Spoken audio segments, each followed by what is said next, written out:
قاری صاحب ہمارے دلوں کو قرآن کی تلاوت سے مسرور و محظوظ فرما رہے تھے، تو ہم وہی دعا کرتے ہیں جو رسول اللہ صلی اللہ علیہ وسلم کرتے تھے۔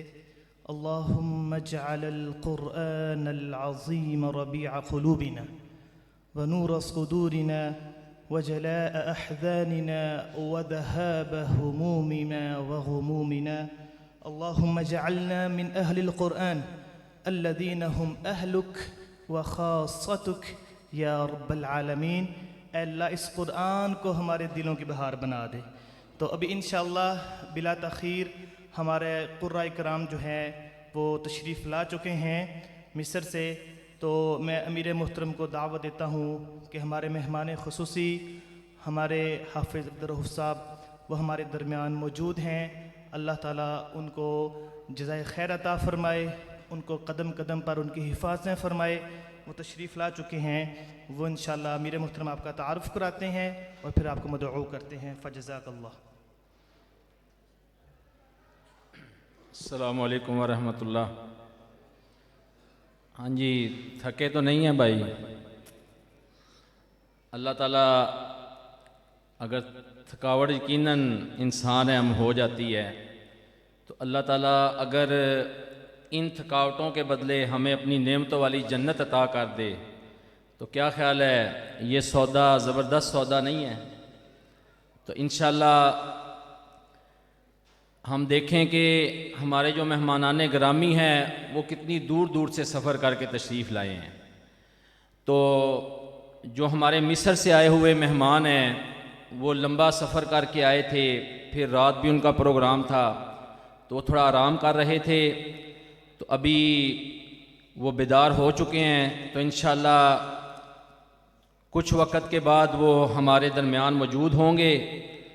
تو محترم بھائیو اور عزیز ساتھیو، اللہ کی توفیق کے ساتھ ہم جس جماعت کے ساتھ وابستہ ہیں، ہماری یہ جماعت پچھلے 35 سال سے زیادہ عرصہ ہو گیا ہے ملک بھر کے اندر دعوت کا، خدمت کا اور اللہ کی توفیق کے ساتھ جہاد فی سبیل اللہ کا کام ہو رہا ہے۔ تو خدمت کے میدان کے اندر اللہ کی توفیق سے پاکستان کا کوئی کونا، کوئی بستی، کوئی شہر ایسا نہیں ہے جہاں پر اللہ تعالیٰ نے ہمیں خدمت کی توفیق عطا نہ فرمائی ہو، اور بالخصوص یہ تھر پار کر بلوچستان، سندھ کے دور دراز کے علاقے، اللہ نے ہمیں ہندوؤں کے دیہاتوں کے اندر خدمت کے کام کا موقع دیا، اور ہم نے ان لوگوں کو پانی، خوراک، تعلیم، یہ سب سہولتیں دی، جس کے نتیجے میں سینکڑوں خاندانوں کو اللہ تعالیٰ نے اسلام قبول کرنے کی توفیق دی۔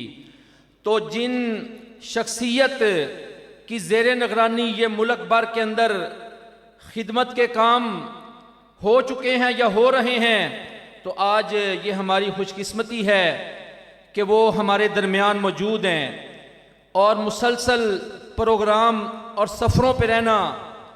تو میرے بھائیوں اور عزیز ساتھیوں، ہم دیکھیں کہ اللہ کے دین کے لیے، دین کے غلبے، دعوت، خدمت کے لیے ہر وقت میدان کے اندر موجود رہنا، اپنی صلاحیتیں پیش کرنا، لوگوں کی ذہن سازیاں کرنا، یہ خاص اللہ کی توفیق کے ساتھ ہوتا ہے۔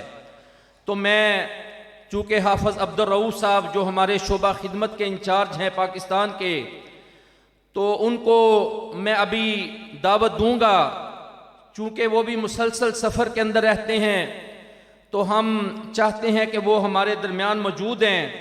تو جب تک ہمارے مصر کے قرہ اسٹیج پر تشریف لاتے ہیں، تو ہم اپنے جو مہمان خصوصی ہیں ہم ان کو پہلے موقع دیں گے۔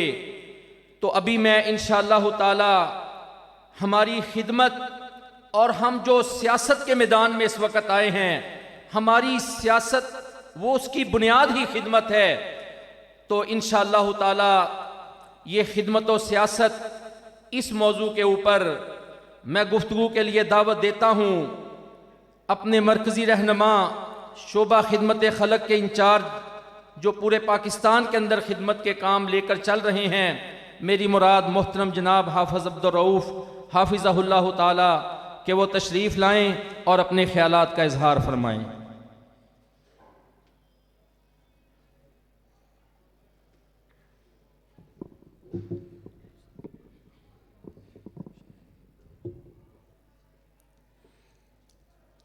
السلام علیکم ورحمۃ اللہ وبرکاتہ۔ ان الحمد للہ نحمده ونستعینه ونستغفره ونعوذ باللہ من شرور انفسنا ومن سیئات اعمالنا من يهده اللہ فلا مضل له ومن يضلل فلا هادی له اشهد ان لا الہ الا اللہ وحدہ لا شریک له واشهد ان محمدا عبدہ ورسولہ صلی اللہ علیہ وسلم۔ اما بعد فاعوذ باللہ من الشیطان الرجیم۔ الف لام را کتاب انزلناہ الیک لتخرج الناس من الظلمات الى النور باذن ربہم الی صراط العزیز الحمید۔ بڑے خوش قسمت لوگ ہیں جو قرآن سننے کے لیے جمع ہیں اور جن کو قرآن کی محبت مسجد میں کھینچ لائی۔ میرے بھائی بہنیں بچے بزرگ بیتی ہوئی رات میں بھی انتظار میں بیٹھے ہیں کہ قرآن کی کوئی آیت میرے کان میں رس گھول جائے اور میرے دل پہ اثر کر جائے اور میری زندگی بدل جائے۔ بڑی بات ہے۔ میں نے کہیں لکھا ہوا پڑھا تھا، ساری دنیا مل کے اس قرآن کو نہیں بدل سکتی، مگر جس نے بدلنا ہو اس قرآن کو پڑھ لے۔ پوری دنیا قوت لگا لے، یہ قرآن نہیں بدلا جا سکتا، مگر جس نے اپنے اندر کو تبدیلی، جس کو اس کی ضرورت ہو، جو اپنی زندگی بدلنا چاہتا ہو، اسلام کے رنگ میں آنا چاہتا ہو، وہ کیا کرے؟ یہ قرآن بدل دیتا ہے، اس کو بدلا نہیں جا سکتا۔ خوش قسمت ہوں گے جو قرآن سنے بھی اور قرآن ان کی زندگی کا محور بن جائے، ان کی زندگی کا مقصد بن جائے، ہماری زندگی کا اوڑھنا بچھونا قرآن بن جائے۔ ہم قاری نہ ہوں، چلتے پھرتے قرآن ہو۔ ہمارا اٹھنا بیٹھنا سونا جاگنا شادی جینا مرنا رسم و رواج سب اس کے تابع ہوں، کوئی چیز قرآن اور حدیث کے باہر نہ ہو۔ اللہ تعالیٰ ہمیں اس کی توفیق عطا فرمائے۔ اللہ تعالیٰ تو یہ سورہ ابراہیم شروع ہو رہی ہے، کہا ہم نے کتاب نازل کی تمہاری طرف، لتخرج الناس من الظلمات الی النور، جو لوگوں کو اندھیروں سے تاریکیوں سے نکال کے کس طرف لے آتی؟ الی النور، اندھیروں سے اجالوں کا سفر قرآن کا سفر ہے۔ ھذا کتاب انزلناہ الیک ان ھذا القرآن یہدی للتی ہی اقوم۔ قوم گری ہوئی ہے، مسائل میں پھنسی ہوئی ہے، کھڑے ہونے کا طریقہ کیا ہے؟ کہتے جی قوم نہیں کھڑی ہوتی۔ اقوم کسے کہتے ہیں؟ قیام کی جمع، قیام کسے کہتے ہیں؟ کھڑے ہونے کو، قائم ہونے کو قیام۔ یہ قرآن ہے جو رہنمائی کرتا ہے اس رستے کی طرف جو کون سا ہے؟ یہدی للتی اقوم، جو قوموں کو کھڑا کر دیتا ہے۔ اگر قوم کو سیدھا رستہ چاہیے، صراط مستقیم چاہیے، یہ قوم کفر و شرک کے خلاف کھڑا ہونا چاہتی، ان ھذا القرآن، یہ قرآن لینا پڑے گا۔ مکے والوں کو اگر آپ الرحیق المختوم پڑھیں گے، سیرت کی کتابیں پڑھیں گے، بہت سارا آپ قرآن مجید کو پڑھتے چلے جائیں گے، مکے والوں کو اللہ کے نبی صلی اللہ علیہ وسلم سے کوئی اختلاف نہیں تھا۔ ان کا جتنا اختلاف تھا وہ کس کے ساتھ تھا؟ قرآن کی آیتیں۔ 40 سال تو بڑے اچھے گزرے، صادق کہتے تھے، امین کہتے تھے، آپ کی تکریم کرتے تھے، آپ کو اچھا سمجھتے تھے، کبھی مخالفت نہیں کی۔ مخالفت کس دن شروع کی؟ جس دن کہا کہ میرے پاس فرشتہ آتا ہے۔ پھر شاعر بھی کہا، پھر مجنون بھی کہا، انہو فکر وقدر فقتل کیف قدر ثم نظر ثم عبس وبصر ثم ادبر واستکبر فقال ان ھذا الا سحر یؤثر۔ یہ تو جادو کی باتیں ہیں، اس کے اوپر تو کوئی سحر ہے، جادو ہے، یہ لوٹا لوٹا کے وہی باتیں کرتا ہے۔ پورے قرآن میں اللہ نے یہ بیان کیا، اے نبی یہ تجھ سے تیرا مسئلہ نہیں، ان کا مسئلہ میرے ساتھ ہے، میرے کلام کے ساتھ ہے، میری توحید کے ساتھ ہے۔ تو میرے بزرگوں، بھائیوں، میرے ساتھیوں، میری بہنوں، آج ہمارا قرآن سے رشتہ کمزور ہے. ہمارے مسائل کا بنیادی معاملہ یہ ہے، جس دن ہمیں سمجھ آ گیا کہ یہ قرآن ہے جو قوموں کو رفعت دیتا ہے، قوموں کو عزت دیتا ہے، اور یہ قرآن ہے جب قومیں چھوڑ دیتی تو تنزلی اور پستی ان کا مقدر بن جاتی. بتائیں حکمرانوں کو آج قرآن لے آئیں، آج نبی پاک صلی اللہ علیہ وسلم کا فرمان لے آئیں. آپ کو دنیا میں آگے بڑھنے سے کوئی روک نہیں سکتا، اور جنت میں جانے کا آسان ترین رستہ ہو جائے گا ہم قرآن والے بن جائیں. ہمارے تو بڑے بڑے قرآن سے خالی، پورا پورا دن بیت جاتا ہے، ہفتہ بیت جاتا ہے، مہینہ بیت جاتا ہے، کہ سالوں بیت جاتے ہم نے قرآن پورا پڑھا نہیں ہوتا. عام بندوں کی بات کرتا ہوں کہ حافظوں کی بات کروں؟ حفظ مکمل ہو جائے کئی کئی مہینے قرآن کھول کے نہیں دیکھتے.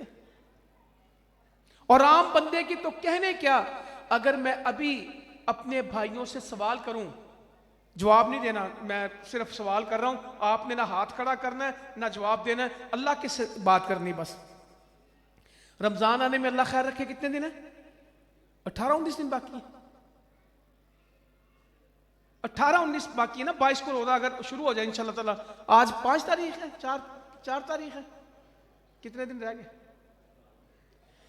جو 11 مہینے یہ گزرے ہیں رمضان سے لے کے اب تک، کتنے لوگ کہتے ہیں کہ ہاں بھائی میں نے 2 دفعہ قرآن پڑھا ہے، 3 دفعہ پڑھا ہے، 4 دفعہ پڑھا ہے، میں ہر مہینے قرآن پڑھ لیتا ہوں. اور کتنے وہ ہیں جو اس وقت یہ کہیں گے کہ بھائی تو مولوی صاحب کیا بات کرتا ہے، مجھے یہی نہیں پتا کہ آخری دفعہ میں نے الحمد سے شروع کر کے الف لام میم سے شروع کر کے والناس تک کب قرآن پڑھا تھا. کہنا میرے حساب سے نہیں آ رہا کہ میں کدو قرآن پورا پڑھیا سی. ایک بچے نے مجھے اسلام آباد روکا تھا، اس کے بعد نہ میں کافی سمجھ گیا. میں کہا کرتا تھا کہ رمضان کے علاوہ بھی قرآن پڑھا کریں، رمضان کے علاوہ بھی قرآن پڑھا کریں. آپ رمضان میں قرآن پڑھتے ہیں، رمضان میں قرآن مکمل کرتے ہیں، سال میں باقی مہینوں میں بھی قرآن پڑھا کریں. تو ایک 9 مرد لڑکا تھا، اس نے میری تقریر کے بعد مجھے کہا کہ تمہیں کس بات کا شک ہے؟ میں نے کہا مجھے تو سمجھ نہیں آپ کیا کہتے ہیں. کہتا تمہیں یہ شک کیوں پڑ گیا کہ ہم رمضان میں قرآن پورا کرتے ہیں، آدھا معاشرہ رمضان میں بھی قرآن پورا. پھر میں نے حساب لگانا شروع کر دیا. رمضان میں درسوں پہ جاتا، مدت ہوگی اس کام میں کرتے، آپ کے پاس آتے، فجر میں، عصر میں، مغرب میں، افطاری کے، سحری کے درس ہوتے، تو میں درس میں پوچھتا کہ بھائی وہ بتاؤ جس کے 10 روزے بھی پورے اور 10 پارے بھی پورے ہیں. 10 روزے پورے ہونے والی پوری مسجد ہوتی تھی اور 10 پارے والے 20%. آخری روزے تک 20-25% لوگوں کے پارے اور روزے برابر ہوتے تھے. 75% لوگوں نے رمضان میں بھی قرآن. میری باتوں میں کوئی شک ہے تو ابھی کھڑا ہو کے کوئی کھڑا بتایا یار تو کیا باتیں کر رہا ہے. ایسے نہیں ہے. پورے گھر میں میٹرک ملیں گے، ایف اے ملیں گے، گریجویٹ ملیں گے، ماسٹرز ملیں گے. پورے خاندان میں حافظ کتنے ملیں گے؟ اپنا حساب لگا لینا. کسی کو اللہ نے 4 بیٹے دیے ہیں، کسی کو 2 بیٹے دیے ہیں، کسی کو 3 بیٹیاں دی ہیں، کوئی 6 بھائی ہیں. اے باہر گیا ہے، اندر گیا ہے، اے یورپ گیا ہے، اے دکاندار ہے، اے فلاں کام شروع کیتا. آپ میں صاحب قرآن کون ہے پورے گھر میں؟ وہ نہیں جی ابا جی نے سامنے اس کام سے پان نہیں دیتا تو میں بھی اپنے بچوں کا وقت ضائع نہیں کیتا. میں بھی اپنے بچوں کا بولے تو صحیح، میں نے اپنے بچوں پہ بڑا کیا بھی میں ان کا وقت اے مولوی بنا کے کی. مدرسے سے بچے بگڑ دینے. واہ سبحان اللہ. یہ کبھی لفظ سنا آپ نے کہ ہم مدرسوں میں بچے کو داخل کیوں نہیں کراتے؟ کیونکہ مدرسوں میں بچے قرآن پڑھنے سے بگڑتے ہیں. باقی تو ماشاءاللہ کمال ہوئی پئی نا جہاں پڑھتے ہیں. آج باپ کی عزت کرنے والے جنہوں نے اپنے بچوں کو قرآن سے اور دین سے دور رکھا، اپنی اکھاں کو سن دے کے روندے کون نے؟ میری اولاد ہے مگر میرے کسی کام نہیں آئی. جس کو قرآن میں جس کو سمجھ آ گئی نا رب ارحمہما کما ربیانی صغیرا اف ولا تنہرہما وقل لہما قولا کریما، اسے سمجھ آتی. میں ترجمہ نہیں آج کل کرتا، تھوڑا کرتا ہوں. دل یہ چاہتا ہے کہ ہم قرآن پڑھا کریں اور آدھے کے قریب قرآن سننے والوں کو سمجھ. انگریزی فلموں کا کب ترجمہ آتا ہے؟ کہنا میں ٹیوا لا لینا میں سمجھ آ جاندی ہے. میں انڈونیشیا گیا، جماعت نے مجھے بھیجا، وہاں ایک کورس کرنے تھے ڈیزاسٹر کے، وہاں زلزلہ آیا ہوا تھا. پتہ نہیں کس سال کی بات ہے. تو ایک آدمی تھا، اس سے مجھے ملنا تھا، کوئی کام تھا میرا اس کے ساتھ. ہوٹل میں اس کے پاس گیا، مجھے کہنے لگا ہائے بابو پاکستانی. میں کہا تمہیں انڈونیشیا میں اردو آتی؟ تم نے مجھے کس طرح یہ کہا؟ میں نے اس سے پوچھنے لگا. کہنے لگا ہم ہندوستان کی فلمیں دیکھتے ہیں، ہمارے لیے کوئی مسئلہ نہیں اردو سمجھنا، کیونکہ ہمارے گھر میں صبح سے شام تک کیا چل رہی ہے. میں سیالکوٹ ایک پروگرام میں گیا، بچوں کا پروگرام تھا اسکول کا.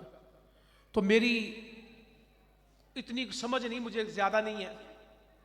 تو پرنسپل صاحب بات کر رہے ہیں، کہتے لگے اب منچ پہ تشریف لاتے ہیں، جس طرح بھی ہارون نے مجھے دعوت دی نا، تو کہنے لگے منچ پہ تشریف لاتے ہیں. مجھے اب کیا پتا یہ کیا کہہ رہا ہے. میں بیٹھا رہا، مجھے نالا کہندا وہ تینوں کہندا آ کے تقریر کر.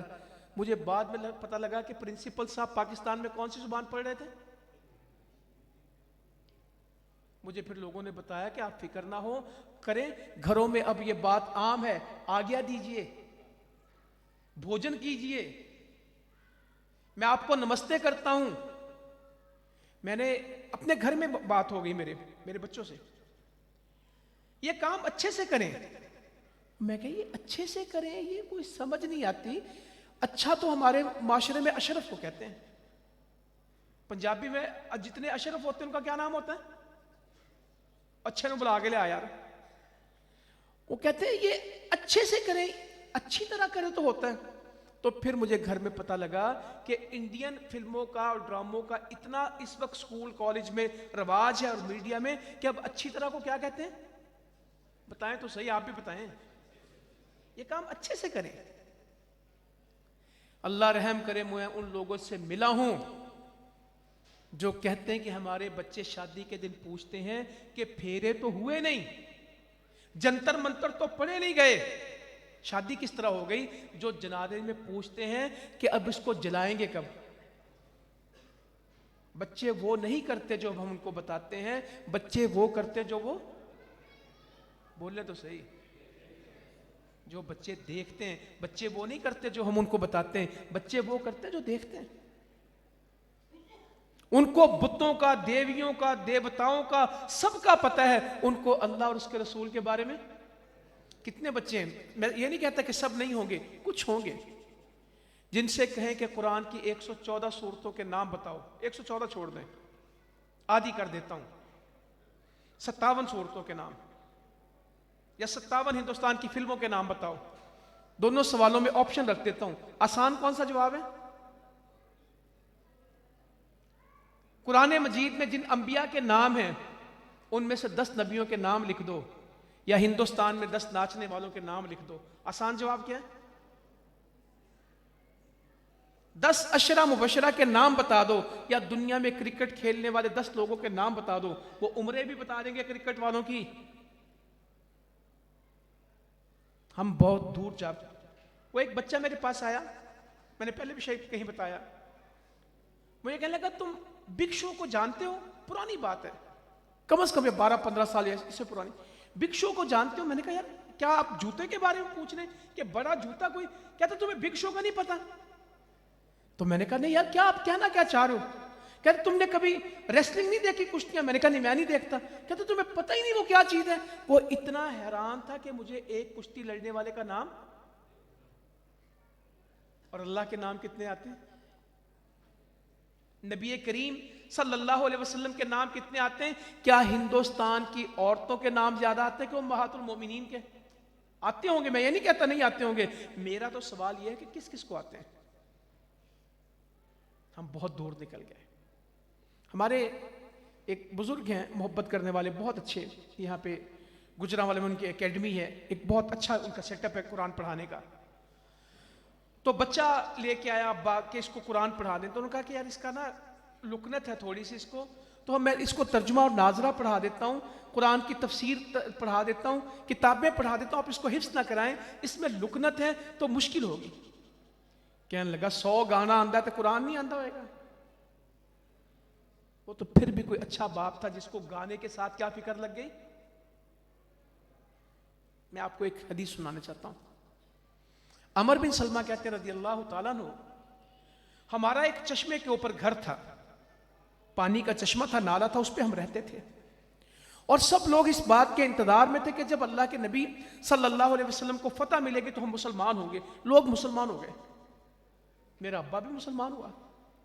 تو میرے ابا جی اللہ کے نبی کے پاس گئے صلی اللہ علیہ وسلم, اور آپ نے ان کو نماز کے اوقات بتائے کہ فجر اتنے بجے, ظہر اتنے بجے, عصر اتنے بجے, اور ساتھ ایک حکم لگا دیا کہ تمہاری بستی میں تمہاری جماعت نماز کی جماعت وہ کرائے جس کو قرآن. انہوں نے پوری بستی کو جمع کیا, اسلام کی تعلیم بتائی, نماز کے وقت بتائے, اور ساتھ یہ طے کر لیا کہ نماز وہ کرائے گا جس کو قرآن زیادہ آتا ہے. تو کہتے پوری بستی میں قرآن کسے زیادہ آتا تھا؟ کہتے میری عمر 8 سال تھی, ایک حدیث میں 7 سال. کہتے پوری بستی میں قرآن سب سے زیادہ مجھے آتا تھا. میں نے چلتے قافلوں سے, گزرتے قافلوں سے, ہم کہتے صحابہ کے قافلے میرے گزرگاہ تھی ہماری, وہ قرآن پڑھتے تھے اور وہ سواریوں پہ قرآن پڑھتے تھے, اور راہ چلتے چلتے بچے ان سے قرآن. ہمارے بچے شرارتیں سیکھتے ہیں, بیکار چیزیں سیکھتے ہیں, 10 سال کی عمر میں سگریٹ پینا سیکھتے ہیں. اسلام آباد جیسے بڑے شہر میں 50% بچوں کا مسئلہ کیا ہے؟ سکول. پولیس والے جب چھاپا مارتے ہاسٹلز کے اندر, کالج یونیورسٹی کے, تو وہاں سے کیا نکل رہا ہوتا ہے؟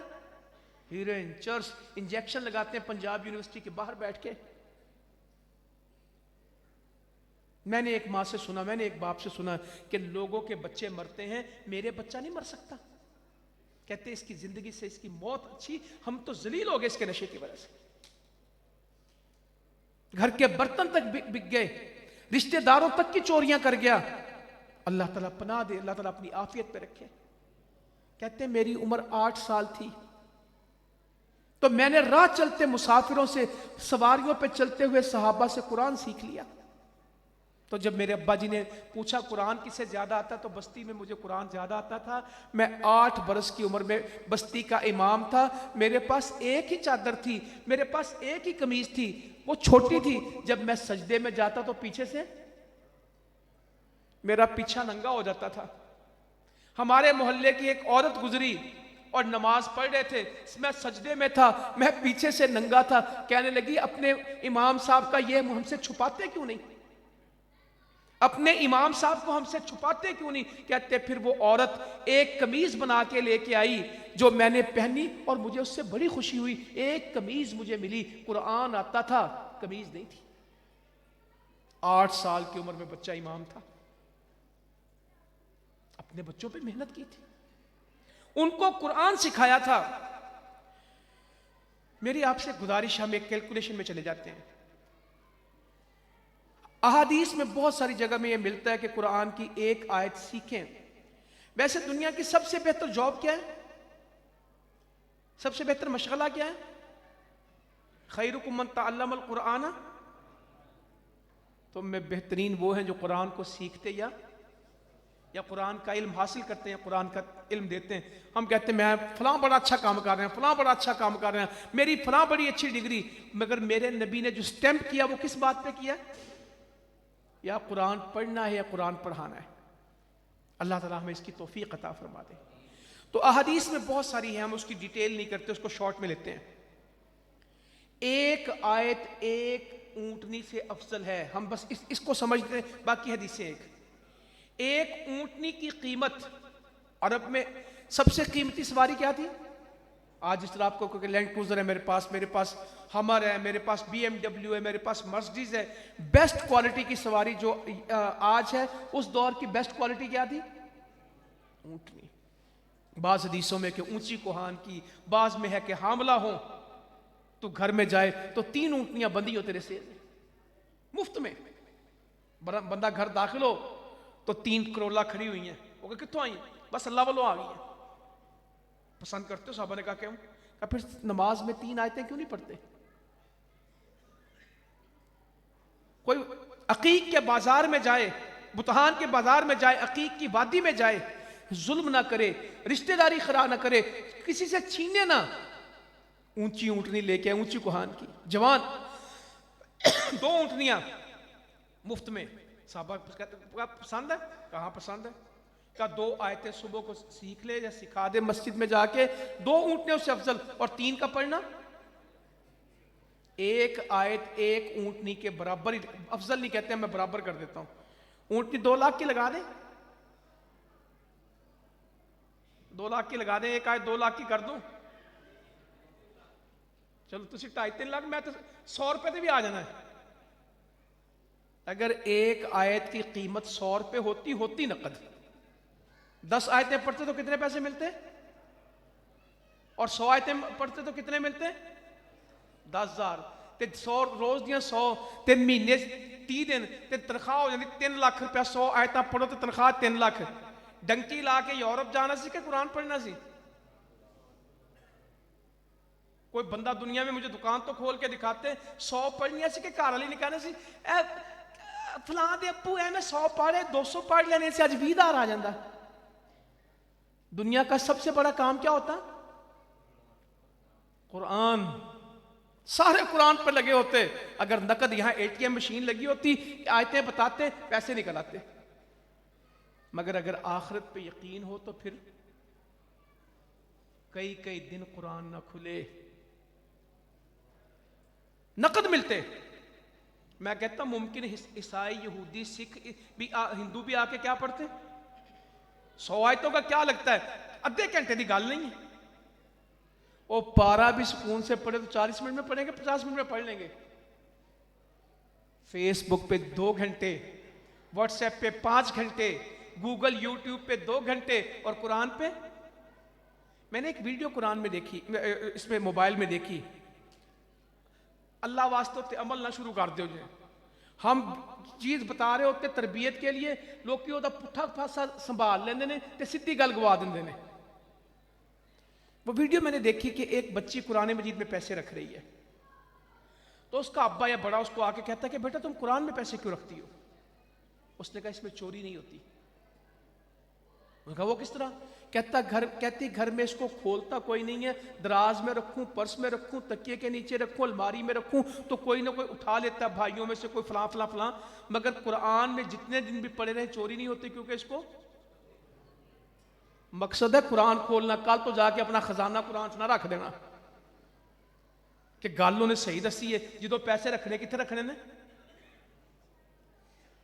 یہ نہ ہو کہ میں بات کچھ کر رہا ہوں اور آپ اس میں سے بات کون سی نکال لیں کہ یار یہ گل ٹھیک ہے کہ آئندہ پیسے کتنے رکھیا کر دینے، وہ تو پہلے بڑے غلافوں میں ہیں۔ آخری دفعہ کب کھلا تھا؟ مجھے ایک بندے نے سوال کیا تھا، آخری دفعہ موبائل کب کھولا تھا اور آخری دفعہ قرآن کب کھولا تھا؟ زندگی میں موبائل کے بغیر جب سے آئے کتنے دن گزارے ہیں، اور زندگی میں قرآن کے بغیر کتنے دن گزارے ہیں؟ یہ کچھ مہینے ہوئے موبائل بند ہو گیا، سروس بند ہو گئی۔ ملک میں میرے سمیت وہ کتنے لوگ تھے جو بار بار ری سٹارٹ کر کے دیکھتے تھے کہ شاید میرے موبائل میں کوئی بیٹری کھول کے پا رہا ہے، کسی نے قیامت آئی پئی، وہ دسو میرے موبائل میں ہویا کی ہے؟ بتی چلی گئی پچھلے مہینے، تو سب تو بڑی ٹینشن کی سی موبائل کو تو چارج کرنا ہے۔ ہم وہ تھر میں رہتے ہیں، بلوچستان میں رہتے ہیں، روٹی کھانے کو نہ ہو، کپڑا پہننے کو نہ ہو، پینے کا پانی نہ ہو، ایڈا سولر موڈے تے پا کے وہ کہتے لی بکریاں چلنا موڈے تے سولر پائی پھر دینے، موبائل تا چارج کر لیے۔ کوئی ہوتا جو کہتا ہے ایمان چارج کر لے، انما المؤمنون الذین اذا ذکر اللہ وجلت قلوبہم واذا تلیت علیہم آیاتہ زادتہم ایمانا وعلی ربہم یتوکلون۔ مومن تو وہ ہیں جب اللہ کی باتیں ان کے سامنے کی جاتی ہیں ان کے دل نرم ہو جاتے ہیں، اور جب اللہ کی آیتیں ان کے سامنے تلاوت ہوتی تو ان کا ایمان۔ ابھی ہارون پوچھ رہا قرآن پڑھتے پہ تھک تو نہیں گئے؟ ادھے کہنے آؤ تھک گئے۔ میں بھی سوچ رہا تھا کچھ کی تھکاوٹ بڑھتی اور کچھ کی تھکاوٹ بڑھتی قرآن سن کے، اور کچھ کا کیا بڑھتا ہے؟ کئی بندے قاری صاحب کو رمضان میں کیا کہیں گے، آرام سے پڑھو ایمان بڑھ رہا ہے، یا اب قاری صاحب چھیتی پڑھیا کرو، میری کی بات رہی ہے؟ تسی تو تھکا ہی دیتا، کھلیاں ہی پا دیندے جے، تس تے سجدے جا کے سو ہی جاندے جے۔ اللہ قرآن میں کہہ رہا ورتل القرآن ترتیلا، قرآن کو ٹھہر ٹھہر کو پڑھو، اور اللہ کے بندے پیچھے کھڑے کیا کہہ رہے ہیں؟ دسو تو صحیح آج قاری صاحب جے تسی ہیں جو پڑھنا نا اسی مسجد بدل لینے، ਯਾਰ ਫਲਾਣਾ ਬੰਦਾ 55 ਮਿੰਟ 'ਚ ਵਿਹਲਾ ਕਰ ਦਿੰਦਾ, ਤੁਸੀਂ 1.5 ਘੰਟੇ ਦੇ ਲੱਗੇ ਜੇ। ਤੁਸੀਂ ਵਿਹਲੇ ਹੋ, ਅਸੀਂ ਵਿਹਲੇ ਨਹੀਂ, ਕਿਉਂਕਿ ਇਹਨਾਂ ਘਰ ਜਾ ਕੇ ਕੀ ਕਰਨਾ? ਮਸ਼ੀਨਾਂ ਰੁਕੀਆਂ ਨੇ, ਇਹਨਾਂ ਜਾ ਕੇ ਚਲਾਣੀਆਂ ਨੇ, ਹਲ ਵਾਹਣੇ ਨੇ ਜਾ ਕੇ ਇਹਨਾਂ ਨੇ ਭਾਈ, ਇਹਨਾਂ ਮਿੱਟੀ ਕੁੱਟ ਪੁੱਟਣੀ ਹੈ, ਕਿਤੇ ਇਹਨਾਂ ਨੂੰ 100 ਕੰਮ ਹੈ ਕਿ ਘਰ ਜਾ ਕੇ ਵੀ ٹی وی ਦੇ ਚੈਨਲ ਬਦਲਨੇ ਤੇ موبائل ਨੂੰ ਉੱਤੇ ਥੱਲੇ ਕਰਨਾ। وہ کہتے ہیں پاکستانی قوم بڑی مصروف ہوتی ہے۔ کوئی آدمی باہر سے آیا، ایک آدمی کو ایمرجنسی میں دیکھا، ٹرین چل رہی تھی، آ رہی تھی پھاٹک کے اوپر، اس نے اپنی سائیکل کو اٹھایا، سامنے ٹرین دیکھا اور دوڑ کے سائیکل سمیت اس نے کراس کر دیا۔ بڑا اس کے لیے مشکل وقت تھا کہ پتہ نہیں اس کو کتنی مصیبت تھی کہ اس نے ٹرین کو آتے انجن کو دیکھا ہے اور سائیکل کے ساتھ گزر رہا ہے، امبیلنس ہو جائے، جان چلی جائے، پتہ نہیں کتنی مصروفیت۔ کہتا جب پھاٹک کھلا وہ گیا تو اگے مداری ہو رہی تھی، تو بندہ کی کر رہے سے ہوتے کھلو گے، وہ مداری والے کو کھلو کے نا، مداری مصروفیت بہت سی کہ انہوں ٹرین دا صبر نہیں ہویا تے اگے جا کے کام شروع کرتا، تماشا لگا سی ویکھن لگ گیا۔ ساری جلدی جمعے کے وقت ہوتی، مولوی صاحب دیکھو 2 منٹ اتنے ہو گئے نے تے گھر جا کے 2 گھنٹے بھی ضائع ہو جاتے۔ اپنی عادتیں ٹھیک کریں۔ وہ قومیں ٹھیک ہوتی ہیں جو اپنی عادتیں ٹھیک کریں۔ میرے نبی نے قرآن پڑھا ہے صلی اللہ علیہ وسلم، پاؤں سوج جاتے تھے، ایڑیوں میں سے خون نکلتا تھا۔ ہمارے بھی پاؤں سوجتے ہیں، میرے بھی سوجتے ہیں، ہمارے بزرگوں کے بھی سوجتے ہیں۔ سارا دن دکانوں پہ بیٹھنے کی وجہ سے، گاڑیوں میں بیٹھنے کی وجہ سے، یورک ایسڈ کی وجہ سے، گردے کے مسائل کی وجہ سے، بلڈ پریشر کی وجہ سے، قرآن پڑھنے کی وجہ سے، بتائیں تو صحیح۔ سارا دن دکان تے بہنا، پیر لٹکائے نہیں، سوج جاندے نے۔ میرے نبی کے پاؤں کیوں سوجتے تھے؟ پنڈلیوں میں ورم آتا تھا۔ جس دن سے میں نے یہ حدیث پڑھی کہ ایڑیاں پھٹ جاتی تھی اور ایڑیوں میں سے خون نکلتا تھا، اور قرآن پڑھتے اور اس طرح آواز آتی تھی سینہ مبارک سے جس طرح ہنڈیاں ابلتی ہے۔ ایک رکعت میں کتنا پڑھا ہے؟ حساب کر کے بتائیں، یہ حافظ بھی بیٹھے ہیں، بچے بیٹھے ہیں، بتاؤ بچوں کتنا پڑھا؟ بقرہ، آل عمران، النساء، ایک رکعت میں 5 پاروں سے کتنا زیادہ ہوا؟ 5.25 پارے کے قریب کتنا کس میں پڑھا ہے؟ ایک رکعت میں، ایک رکعت میں۔ اور کبھی ایک ہی آیت میں رات گزر گئی، ان تؤدبہم فانہم عبادک وان تغفر لہم فانک انت العزیز الحکیم۔ ایک آیت پڑھتے گئے اور روتے گئے اور رات گزار دی۔ جبرائیل امی آگے اللہ نے بھیجا ہے، کیا ہوا؟ کہا میں اپنی امت کی وجہ سے بڑا پریشان ہوں، اس آیت کے بعد مجھے اپنی امت کا بڑا غم ہے۔ ساری رات اس امت کے لیے روئے۔ واپس گئے، اللہ تعالیٰ نے کہا کہ کیا ہوا؟ اللہ تعالیٰ عالم الغیب ہے، اللہ کی سنت ہے پوچھنا، اللہ کو ضرورت نہیں پوچھنے کی، اللہ تو سب جانتا ہے۔ تو کہا کیا ہوا؟ کہا وہ کہتے ہیں کہ مجھے اپنی امت کا غم ہے اور یہ آیت پڑھتے ہیں۔ کہا جاؤ میرے نبی کو جا کے تسلی دو، آپ روئے مت، میں قیامت کے دن آپ کو آپ کی امت کی وجہ سے پریشان نہیں کروں گا، میں آپ کی امت کی وجہ سے آپ کو دکھی نہیں کروں گا، روئے مت۔ ایک آیت پہ رات گزاری ہے، اور آج امت کے پاس کتنا قرآن ہے؟ آج میں نے کہا 100 روپیہ ملے سوائے قرآن پڑھنے کے، نماز پڑھنے کا 100 روپیہ ملنا شروع ہو جائے، اور دن کا 500 ملے، اور فجر کا کر لگتا 500 ملے، فجر کا 500 اور باقی نمازوں کا 100 روپیہ، کل 900 روپے کی دیہڑی لگے صرف نماز پڑھنے، تو کتنے نمازی ہوں گے؟ حدیث میں آتا ہے صرف ایک ہڈی کے اوپر کچھ گوشت لگا ہوتا تو یہ سارے کہاں پہنچ جاتے؟ منافقین کے بارے میں، مومنوں کے بارے میں نہیں۔ کہ فجر اور عشاء کی نماز جتنی منافقین پہ بوجھل ہے کسی اور پہ نہیں بوجھل۔ اگر ان کو اس کا اجر پتہ لگ جاتا تو گھسٹ کے بھی آتے، تو کہاں آتے؟ چل کے آتے کہ کسیاں کر کے؟ میں نے پنجابی دسو نا حدیث کس طرح آندے مسجد کسی کر کے اتنے مسیطیں آندے، چل کے نہیں، رگڑ رگڑ کے آتے یہاں پہ۔ اور فرمایا اگر ہڈی پہ ایک گوشت کی بوٹی لگی ہوتی یہ اس کے لالچ میں مسجد میں پہنچ جاتے۔ میں تو اکثر علماء کرام کو کہتا ہوں مسجد میں کھانا پکایا کرو، کھانا پکے تو تعداد بڑھ جاتی ہے۔ کوئی بات نہیں اگر کھانے سے بھی نمازی بن گئے. انس کہتے ہیں بہت سارے لوگ اسلام قبول کر گئے چیزوں کی وجہ سے. اللہ کے نبی نے ان کو چیزیں دی مگر تربیت ایسی کی کہ صبح سے شام نہیں گزرتی تھی, دین ان کو دنیا کی ہر چیز سے زیادہ محبوب ہو جاتا تھا. وقت تھوڑا ہی گزرتا تھا, اسلام ان کو دنیا, اللہ کے نبی نے چیزیں دی تھی, قریب کر لیے, مگر وہ قریب پھر اس قرآن نے, اس دین نے ان کی زندگی کے منظر بدل دیے. تو آئیں میرے بھائیو اس قرآن سے جڑیں. ایک حدیث مجھے آپ سے بیان کرنی ہے قرآن کے متعلق کی اور حالات کے متعلق. حکومتیں سانو کھا گئیاں, حالات بڑے خراب نے, او جی مہنگائی بڑی ہو گئی ہے, بھوک بڑی پی گئی ہے. جس کو بھوک پڑی وہ کہا کرے, جڑا رج کے روٹی کھاندا ہے وہ مہنگائی تے رونا روئے کہ شکر ادا کرے؟ بتائیں تو صحیح. اہلا وسہلا مرحبا جزاکم اللہ خیرہ, ماشاء اللہ, الحمدللہ. وعلیکم السلام ورحمۃ اللہ.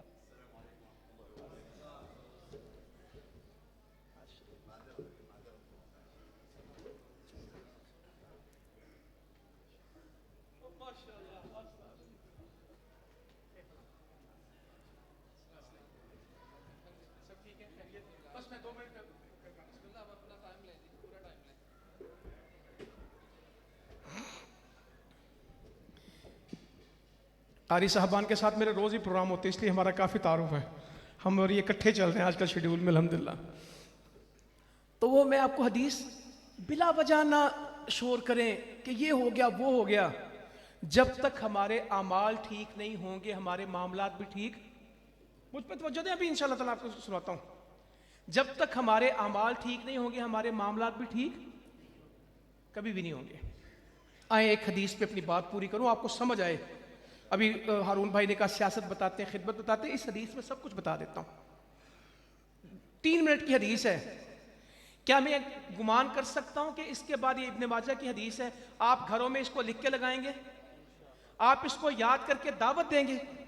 عبداللہ ابن عمر کہتے ہیں رضی اللہ تعالیٰ عنہ, اللہ کے نبی نے ہم سے کہا اے مہاجرین کی جماعت, میں تمہیں 5 چیزوں سے آگاہ کرتا ہوں اور مجھے اندیشہ ہے کہ تم ان 5 چیزوں میں مبتلا ہو جاؤ گے. میں تمہیں 5 چیزیں بتاتا ہوں. مسلمانوں عمل ٹھیک کر دو, سب ٹھیک ہو جائے گا. کہا جس قوم میں فحاشی عریانی عام ہو جائے گی, گناہ عام ہو جائیں گے, ایسی بیماریاں آئیں گی جو ان سے پہلے لوگوں نے سنی نہیں ہوگی. یہ کرونا کس نے سنا تھا 2019 سے پہلے؟ اس کا نام ہے کووڈ 19. 19 سے مراد کیا کہ 2019 میں پتہ لگا. ایڈز کتنے لوگوں نے سنی تھے 30 سال سے پہلے؟ کینسر کا لفظ آپ نے کب سننا شروع کیا؟ ہیپاٹائٹس کا لفظ ہماری زندگی میں آیا ہے. کہا تمہارے بڑوں نے وہ بیماریوں کے نام, لوگ بیماری کا علاج کر رہے ہیں, فحاشی ختم نہیں کر رہے. 18 سال کی بیٹی پردہ نہ کرے اور کالج میں بے پرد جائے اور مسلمانوں کی شادیوں میں بے پردگی ہو. فرمایا حدیث میں اللہ اکبر 2 بار کہ ایک وہ حکمران ہوں گے جن کے ہاتھوں میں دریں ہیں, کہا میں ان کو دیکھتا ہوں, اور ایک وہ کون سی عورتیں جن کے سروں پہ اونٹنیوں کی طرح جوڑے ہوں گے, بختی اونٹنیوں کی طرح, کپڑے پہننے گی مگر ننگی ہوں گی, ان کے کپڑے بھی ان کے بدن کو نمایاں کریں گے. مائل کرنے والی ہوں گی, اٹریکشن ہوگی ان میں, مائل کرنے والی ہوں گی, مائل ہونے والی ہوں گی. کوئی اٹریکٹ کرے گا تو ادھر, جنت کی خوشبو بھی نہیں پائیں گی, حالانکہ جنت کی خوشبو کتنے فاصلے سے آتی. کہا جنت کی خوشبو بھی نہیں. فحاشی عام ہوگی تو بیماری عام ہوگی, حدیث ہے. اگلی بات سنیں, جب تم اپنے ناپ تول کمی کر دو گے, ناپ تول میں ترازو میں, تم پہ قحط آئے گا, تم پہ معاشی بدحالی آئے گی, تم پہ بے روزگاری آئے گی, تمہارے حکمران تمہارے بادشاہ ظالم ہوں گے. ایک کام ہے, قحط کی وجہ, مہنگائی کی وجہ, بے روزگاری کی وجہ, معاشی تنگ دستی کی وجہ, تمہاری تکڑیاں ٹھیک نہیں ہوگی. سنار سے لے کے لوہار تک ترازو ٹھیک ہے؟ 20 کلو آٹا کے تھوڑے پہ لکھا ہو تولے تو کتنا نکلتا ہے؟ 1 کلو گھی پہ لکھا ہو تولے تو کتنا نکلتا ہے؟ لوہا خریدنے جائیں تو پہلی ٹینشن کیا, سونا خریدنے جائیں تو پہلی ٹینشن کیا, وزن. گندم خریدے تو کیا پریشانی ہے, وزن. بجری خریدنے, قرآن مجید میں لکھا ہے ان کے خریدنے کے پیمانے اور ہوں گے اور بیچنے کے پیمانے. بجری والے سے کوئی یار 10 انچ دا پھوٹتے ہیں, کہنا ہاں پایا نا, خریدی تھا 12 انچ سے بیچی تھی. یہ قوموں کو کبھی ان کی معاشی بدحالی، یہ ترازو ٹھیک کرے. امرود والا بھی پانی کیوں لگاتا ہے اور گوشت والا بھی پانی کیوں لگاتا ہے؟ دسو تو صحیح. سبزی تے سارے دن این طرح کا کرنے میں می پیا ہے، کیا ہوا؟ کہنا وزن بتائی دا ہے. تکڑیوں کے اندر کوئی سسٹم، پیٹرول پمپ پہ جائیں، سب سے بنیادی مسئلہ کیا ہے؟ پیمانہ پورا نہیں ہے. دوائی میں جائیں تو معیار پورا نہیں ہے. کام والے کے پاس جائیں تو وہ محنت کرنے کے لیے تیار کا. جب تمہارے ترازو خراب ہوں گے تمہاری معیشت کا ستیہ ناش ہو جائے گا. اور تمہارے حکمران کیا ہوں گے؟ آگے فرمایا جب تم زکوٰۃ روک لو گے اللہ تعالیٰ بارشوں کو روک دے گا. اگر یہ پرندے نہ، یہ جاندار نہ ہوتے تو ایک قطرہ بارش بھی تمہارے نصیب میں. تم زکوٰۃ روکو گے بارش رکے گی. جب نہیں چاہیے ہوتی سیلاب آ جاتے ہیں. آج گندم کو چاہیے تو ہو رہی ہے، کوئی دانے 2 دانے پہ جاندے نے. وقت پہ علامات قیامت ہے کہ بے مقصد بارشیں ہوں گی. سیلاب 3 کروڑ لوگ ڈوبے پڑے اور جب چاہیے نہیں ہوتی. زکوٰۃ کتنے لوگ ہیں جو کہتے ہیں اللہ کا شکر ہے زکوٰۃ بھی پوری دیتے، صدقہ بھی. میں تو آج کل ہر ایک کو کہتا ہوں زکوٰۃ سال میں 1 دن دیں، 12 مہینے نہ دیں. ٹکویں زکوٰۃ دے ہی رکھ دینے، اے تین 5000 دیتا، تین 1000 دیتا. سارا سال زکوٰۃ دیتے ہیں اور جو ایک دفعہ زکوٰۃ دیتا ہے پھر سارا سال کیا دیتا ہے؟ صدقہ ہے. جو زکوٰۃ قسطوں میں، ایک بندہ کہنا میں اگلے سال دی بھی دیتی، اور میں کہا بس کر کیا باقی صدقہ دیتا ہے، زکوٰۃ کو دن دیتی ہے. جو زکوٰۃ تقسیم کرتے ہیں سارا سال وہ صدقہ نہیں دیتے، اور جو ایک دفعہ زکوٰۃ دے لیتا ہے وہ سارا سال کیا دیتا ہے؟ اس کا صدقے کا دروازہ کھلا رہتا ہے. اور جو صدقہ دیتا رہتا ہے فرشتہ روز کہتا رہتا ہے اے اللہ تو اس کو دے، تو اس کو دے. اور دوسرا کہتا ہے جو اللہ تجھ سے کنجوسی کرے اس کے مال کو ضائع کہیں اور سے ہو رہا ہے. بندے کہتے ہیں ساڑھا کاروبار ختم ہو گیا. میں کہتا ہوں جس کی عصر کی نماز ختم ہو گئی اس کا کیا ختم ہو گیا؟ وہ صحیح کہندا وہ لٹیا گیا جی. اس کو حکمرانوں نے نہیں لوٹا، اس کی نماز عصر نے اس کو لوٹا ہے. ٹھیک کریں اپنے آپ کو. اور چوتھی بات کیا کہی؟ جب تم اللہ اور اس کے حکم کے، اللہ اور اس کے رسول کے وعدوں کو توڑ دو گے اللہ تعالیٰ ایسے دشمن تم پہ مسلط کرے گا جو تم سے چھین کے لے جائیں گے. بجلی کا بل آپ سے کون لے رہا ہے؟ IMF لے رہا ہے. پیٹرول کی قیمتوں کا تعین کون کر رہا ہے؟ گیس کا کون کا؟ ایسا دشمن آئے گا جو تمہارے ہاتھ میں تم سے چھین کے لے جائے گا. اللہ تعالیٰ تم پہ ایسے عذاب کے دشمن آئے گا تمہارا چھین جائے گا. اور پانچویں بات، جب تمہارے حکمران قرآن کے مطابق فیصلے نہیں کریں گے، شریعت کے مطابق فیصلے نہیں کریں گے، اللہ تعالیٰ تمہارے درمیان تفریق ڈال دے گا، نفرت ڈال دے گا، جھگڑے ڈال دے گا. ایسے مسلمان ہیں اتنا امریکہ ہندوستان سے نہیں لڑتے جتنا آپس میں لڑتے ہیں. تو انشاءاللہ تعالیٰ ہم نے قوم کی تعمیر کرنی ہے، خدمت کا کام کرنا ہے، قرآن حدیث کو عام کرنا ہے. جو ہم سیاست لے کے آ رہے ہیں اس میں ہمیں اسلام آباد نہیں چاہیے، ہمیں اس میں کیا چاہیے؟ اسلام. ہم اسلام آباد میں اسلام آباد کرنا چاہتے ہیں. نام اس کا یہی بنا تھا کہ اس میں اسلام آباد ہوگا، مگر دھوکہ ہو گیا، دھوکہ ہو گیا. ہمیں صرف قرآن مجید کو عدالت کا نظام بنانا ہے انشاءاللہ تعالیٰ. اس ملک کو دین پہ کھڑا کرنا ہے. کیا اس کام میں آپ ہمارا ساتھ دے سکتے ہیں؟ سیلاب کے لوگ ہیں، زلزلے کے لوگ ہیں، جہلم والوں نے بڑا ہی آپ اللہ کی توفیق سے کام کیا. چولستان کے اندر بھی، سیلاب کے اندر بھی جو کر لیا کافی ہو گیا، آئندہ بھی کرنا ہے انشاءاللہ. سحری افطاری میں یہاں بھی لوگوں کو تلاش کریں گے. اگر مہنگائی ہے، جن کے گھر روٹی نہیں پکتی تو اس کا بندوبست کس نے کرنا ہے؟